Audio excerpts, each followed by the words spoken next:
Thank you, General. Thank you, General, for those kind words of introduction. It actually is a privilege to be introduced by a fellow warrior who is in the fight to preserve America's freedom as well.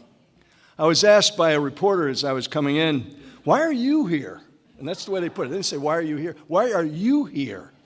And I said, it's simple. He's a lieutenant general. I'm a lieutenant colonel. Do the math.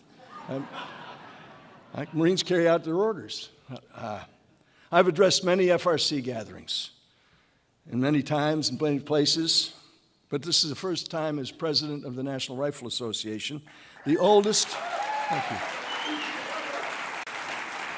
civil rights organization in America. And I want to just get the uncomfortable part done first. How many of you are NRA members?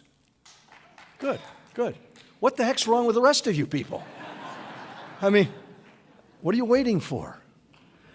I don't want you to feel bad, because I have good news. Because of the man you see on the screen right now, it's not too late. You can do it yourself tonight. By a special arrangement with the inventor of the internet, you can join the NRA tonight by your phone. All you have to do is go to, do this now. This is the website, nra.org/Oliver North. Thank you, Al Gore. By the way, there's more good news. For those of you who are already members, Al Gore has also given us permission for you to sign up your family members, your neighbors, your coworkers, and your friends, all on that same website. You see, my mission, one of my many now in the NRA, is to double the membership between now and 2020. So that's the website. Please do that if you're not already a member. Now, enough fun. Why am I really here? It's very simple. We are, I believe, on the precipice of the most important election, political contest, whatever one wants to call it, in my lifetime, and I was born when FDR was president. I'm convinced that our God-given freedoms, enshrined in our Constitution as the Bill of Rights, are at greater risk today than at any time since the war that pitted Americans against one another in what history books call the Civil War. That contest was anything but civil, but it resolved forever that human beings could never again be subject to bondage in this country. It also settled forever that we the people, the first three words of that Constitution to which General Boykin and I took an oath to support and defend, shall forever determine, we the people, shall determine how we are governed. That very concept of how we're going to be governed is now being challenged by powerful elites who aim to strip away our God-given freedoms that are enshrined in that Bill of Rights. At a time such as this, the NRC and the FRC need to be allies for the good of our country. We share a common heritage. Both the NRA and the FRC are advocacy organizations with the goal of securing the blessings of liberty to ourselves and our posterity. That's in that document, too. We're both the targets of the new progressive movement, the hard left of American politics, those who deride us as deplorables and make fun of us for clinging to our Bibles and our guns. Let me show you a few more of your 5 million plus NRA allies in this fight. There's Americans like Mark Robinson, who on his own went to a Greensboro, North Carolina city council meeting and took a stand for what's right. I'm a law-abiding citizen who's never shot anybody, never committed a serious crime, never committed a felony. But it seems like every time we have one of these shootings, nobody wants to put the blame where it goes, which is at the shooter's feet. You want to put it at my feet. I felt like I needed to say something for all the people out there that I just spoke about, the people who have come together, who are together, who feel unified, that majority of people who obey the law, and work hard every day, and are just tired of people trying to pull them apart and pull them in all different directions. I think there's millions of me across the country, and I'm hoping that each one of those people will go out and tell these politicians we're not going to take it, and we're going to stand up for our rights, and we're going to hold on to them. Anyone who is concerned with holding on to the Second Amendment. I absolutely think they should join the NRA. Well, there's the business owner in Los Angeles. Oh, we're just getting going, folks. The business owner in Los Angeles, a political refugee from Iran who truly knows the value of individual liberty. Second Amendment in the U.S. Constitution is very personal for me.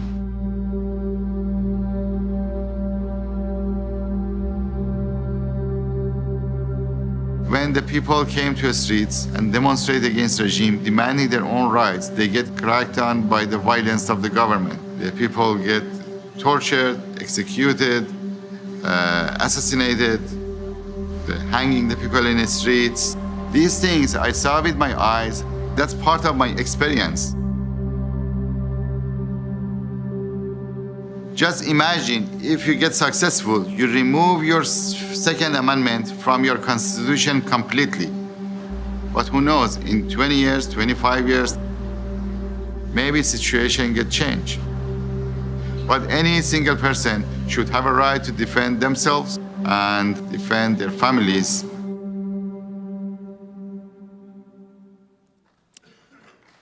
And then there's an American hero who knows firsthand what it's like to confront real evil and respond the only way possible to save the lives of his neighbors.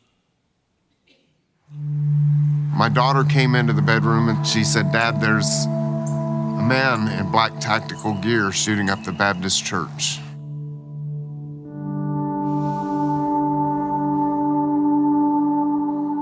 Every one of those shots to me represented one of my neighbors, one of my friends. And I ran as fast as I could. Immediately, he came out of the church shooting at me. He hit the truck in front of me, he hit the car behind me, hit the house behind me. And I hit him. He had an AR-15, but so did I. And it's not the gun, it's the heart. It's a matter of the heart. I'm not the bravest man in the world or anything, but I was here. I was here and I could do something. And I had to do something.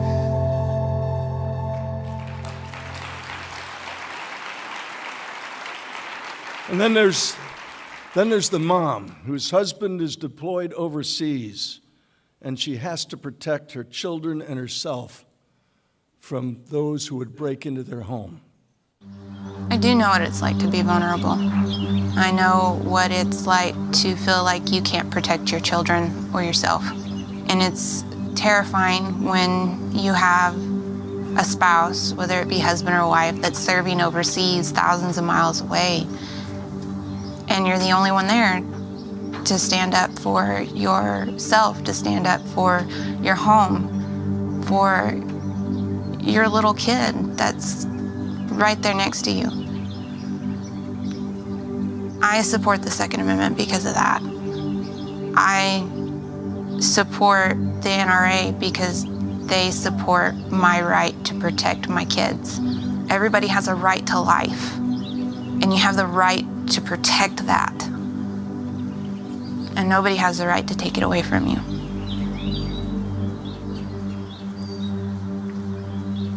You're not going to see those real Americans on MSNBC or 60 Minutes because they don't want those voices heard. They don't fit that progressive agenda. Here's something else you're not going to hear or read about or see on the so-called mainstream media. Everyone understands the importance of securing our public places. That's why every major corporate campus and office tower, every sporting event, celebrity award show, and government building, all of it is protected by multiple layers of security. But when it comes to our most precious resource, not gold or oil or precious jewels, our children, we utterly fail to protect them at school every single day. Each day that goes by, our banks and businesses are better protected than our children. That's a national outrage. NRA's School Shield program has already made world-class security resources available to hundreds of American schools.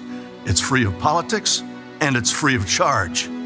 If your child's school isn't protected, ask them to call School Shield today. We're the National Rifle Association of America, guardians of our school children and freedom's safest place.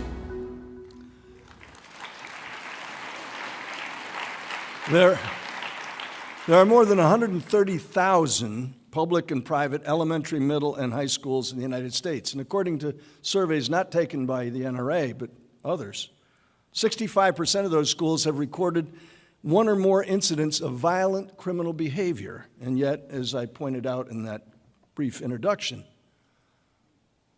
our banks, this building, us here, sports stadiums are better protected than our schools from attack.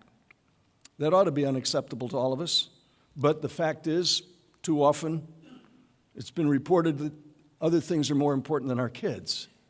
We recently had a story here in Washington, D.C., for those of you who have the pleasant experience of not having to come to work here, that's most of you I addressed, that the National Zoo, right down the hill from where we are right now, is considering extra security measures to protect its resident animals and guests at the zoo. Aren't our kids a little bit more important than zoos? Apparently not. So what we have done is taken on the mission of providing vulnerability assessments and training to schools and community law enforcement to save our children from the mayhem of madmen bent on senseless murder. The NRA School Shield program is available absolutely free to schools and school districts nationwide. And here's where there's some synergy. The alliance that I mentioned between FRC and NRA can be truly life-saving. When you go home from this summit, do what General Boykin and I would once call a recon. If you have a child or grandchild in a school that needs discreet, professional help defining and designing a security solution, ask the principal or school board to contact NRA School Shield. There's the logo on the screen. If the school can't afford the necessary security upgrades, NRA provides grants to help. Yeah, that's right, free money from the NRA. There's no other political group, there's no other media conglomerate, there's no Hollywood mogul who's ever offered anything like this. There's no consortium that does it. We do it, the hated NRA. And of course, you're not going to hear about that from the national news media. That good news doesn't fit their agenda of demonizing the NRA. You've just heard voices from those in the heartland. They're not from New York or from Hollywood or the echo chamber of Washington, D.C. Those folks in that crowd couldn't care less about Americans who value their personal freedom, who wish to exercise their God-given individual rights, to worship as we please, to stand for the sanctity of human life and marriage, or to keep and bear arms. Sadly, those rights are now suddenly vulnerable in this second decade of the 21st century. All the freedoms that we hold dear are quite literally at stake in just 46 days. The enemies of our freedom are highly organized, abundantly funded, and thanks to a super rich group of political elites hell-bent on buying this election to serve their own agenda. This self-serving cabal of billionaires and their pet politicians have conspired to permanently transform America into a socialist state. They tried their best to win the White House in 2016, and ever since they've done everything possible to undo that election. Their goal is a clear and present danger. They have announced their plan: seize power in the House of Representatives in Washington, capture the U.S. Senate, impeach our president, then crush the NRA, and take the White House 2 years from now, and then repeal the Second Amendment. That's their agenda. They've declared it. They've stated it. Time to pay attention.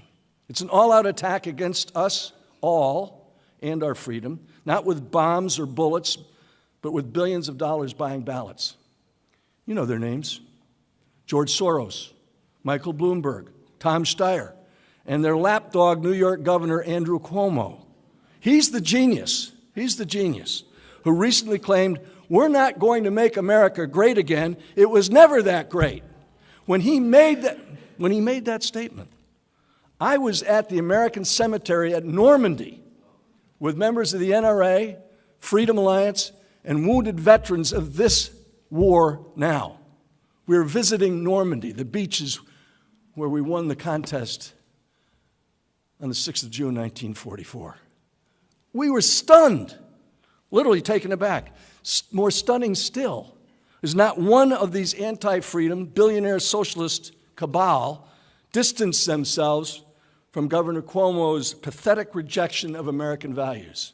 Apparently, acknowledging Americans' greatness, respecting the sacrifices of those who've bled on behalf of our country, apparently for them, that's a non-starter. For them, standing and placing our hands over our heart when the flag passes or the national anthem is played is somehow irrelevant. It doesn't matter anymore.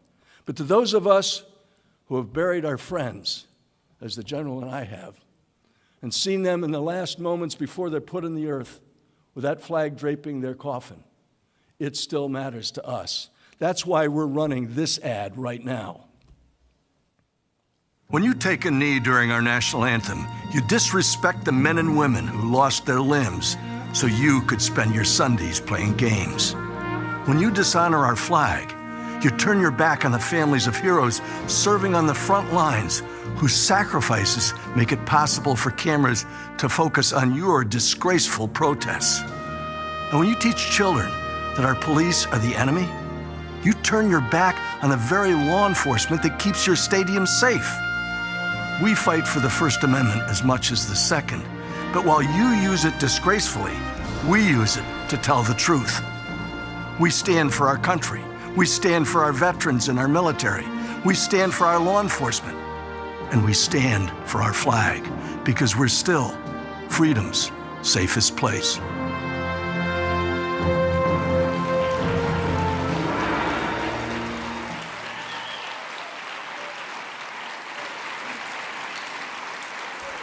Thank you. George Soros has pumped tens of millions of dollars into far-left political candidates and causes. Michael Bloomberg has vowed to spend $80 million in this election, and Tom Steyer says he's spending at least $110. Their spoken aim is to plant Democrat socialists throughout our government and turn America into a gun-free socialist utopia. With this level of financial support, the far left has been energized. We stand in their way. The FRC, the NRA, and others who believe in our God-given liberties. And it's the only way we're going to stop these big spending liars, and the only way possible is one way, with votes. 2 years ago, it was the NRA and God-fearing patriots like you that helped elect one of the most openly pro-freedom presidents in history. During the past 2 years, President Trump has demonstrated his strong commitment to protecting our freedom, especially by nominating pro-freedom judges with a strong sense of values to sit on the Supreme Court. His support for our freedom has driven our opponents in the so-called mainstream media absolutely nuts. They've protested, ranted, raved, and they've organized like never before to take over the U.S. House and Senate. If they win the House, they will spend the next 2 years trying to impeach the president and seize the White House in 2020. We, the people, are supposed to govern this country, not wealthy oligarchs and their media pals that denigrate our values and strip away our freedoms.